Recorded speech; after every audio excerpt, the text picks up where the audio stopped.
grade. This is the demo for your color theory final project, which will be a color illusion in the style of Josef Albers. If you read through or followed me with the slides about that assignment, you will see some principles related to how to put together this project. And basically what I want you to do is to follow pretty much the lead in what Albers did with his color illusions. Look at the patterns in how that was made, and you're going to be using Google Drawings again to create your own color illusion using various color fields. And last time what I did was I Googled Google Drawings to find how to get there, but I believe you can go to docs.google.com/drawings. And that should bring up a new one, just like this. And you're going to title it Color Theory Final or whatever. And basically, you're going to be using the Shape tool. And what I'd like you to do is to be creative with this. I'm going to do something extremely basic just to show you how this works and what I'm looking for, but I would like you to have fun with it. Okay, there's lots of different shapes, and you can even create your own using the polyline tool. So actually, let's look at that. So just to see how that works, if I start a shape here and go like this, I've created kind of a flag shape, and now I can actually edit the fill color. So for example, if I want to fill it with a tone of green, so this is my fully saturated green hue, and this would be a shade, and this would be a tint over here. I'm going to go over this way into the gray area to create a tone of green. So that's a tone of green, and I'm going to go ahead and turn off the outline because we don't want outlines around our color theory final shapes because that will disrupt the whole effect. So that's one way you can do it. But just for the purposes of demonstration, I'm going to quickly show you how to do this just with rectangles. So what we need to do is we need to create two fields of color that are different in value. So I have one like this, and I'm going to copy it and paste it and put it right next to the other one, and I'm going to make sure that neither of them, I have them both selected. I'm going to make sure that neither of them have an outline around them. I'm going to select one and change the fill color to something light, like a light green. So this is a tint of green. It's green plus white.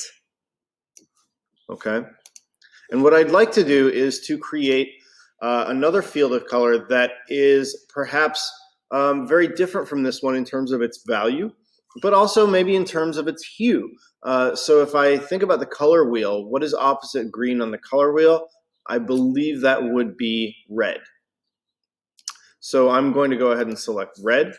And now I have a very stark contrast between red and light green. The red is, that contrast is enhanced by the fact that the green has white added to it. It is a tint of green. So as is, green and red are complementary colors, meaning they are opposite one another on the color wheel, which gives them an inherent or implicit value difference. And this contrast will enhance that difference, okay? So the next thing I want to do is I want to create a field of color within each of those upon which the illusion is going to happen.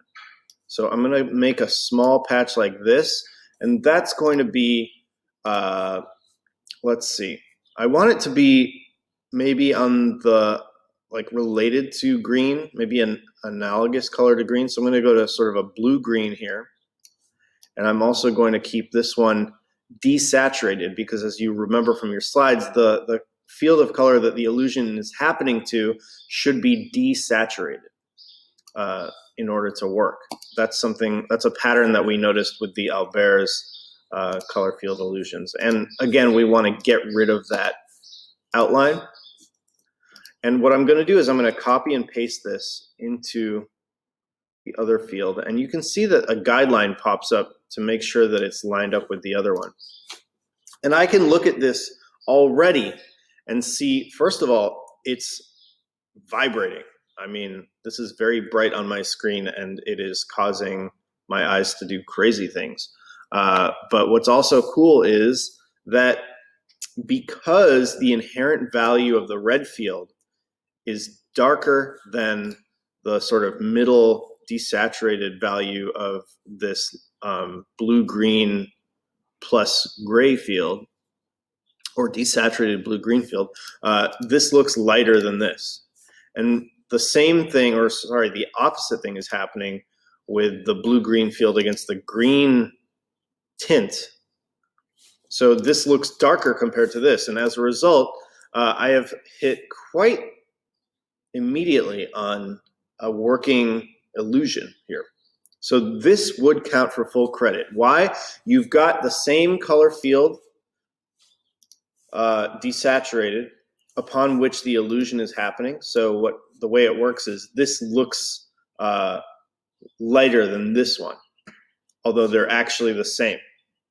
So that's the illusion right there, is can you make a single color field, which is the same in two different places, look different in those two different places? Okay, so two different fields of the same color look different because of the colors that they're around. One of them is around a darker color, one of them is around a lighter color, and there's a contrast between those two colors that kind of separates them in the way that you see them with your eye. And there's a vibrating resonation between these two colors. Now, if I was Josef Albers, I would possibly add two rectangles kind of here. Whoops. Maybe one like that, which would be maybe like a different kind of desaturated green, or maybe something getting more into a desaturated yellow. Maybe something like that would be here. And then I would possibly do one right here up against this color that would be like a much darker color, like a maroon. So this would be a very classic Albers move.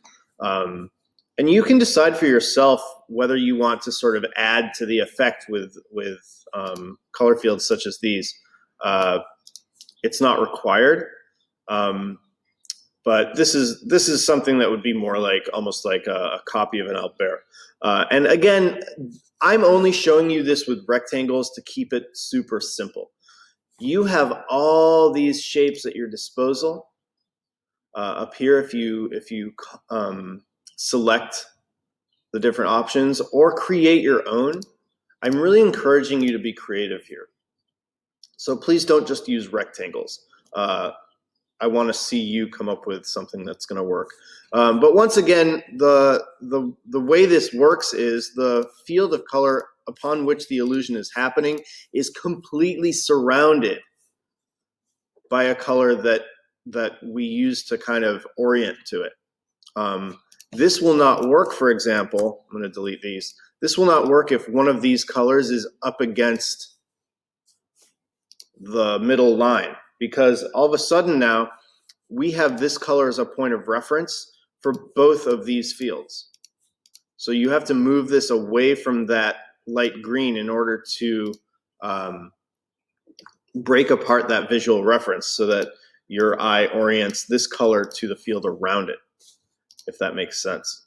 And by that same token, it cannot touch the outside, because now, once again, we have readjusted or reoriented our eyes to a kind of common value between the two colors. So we see this one against the lighter background, and we see this one against its lighter background, and then they stop looking very different. So that's one thing that you need to be aware of. But as soon as I move it back here, once again, it starts to do interesting things when you look at it. So that's basically what I'm looking for. I will have a rubric and instructions and an FAQ up on the assignment for when you do this. So please check it out, and best of luck with this assignment. It will be due the week that we come back from winter break. So best of luck with that.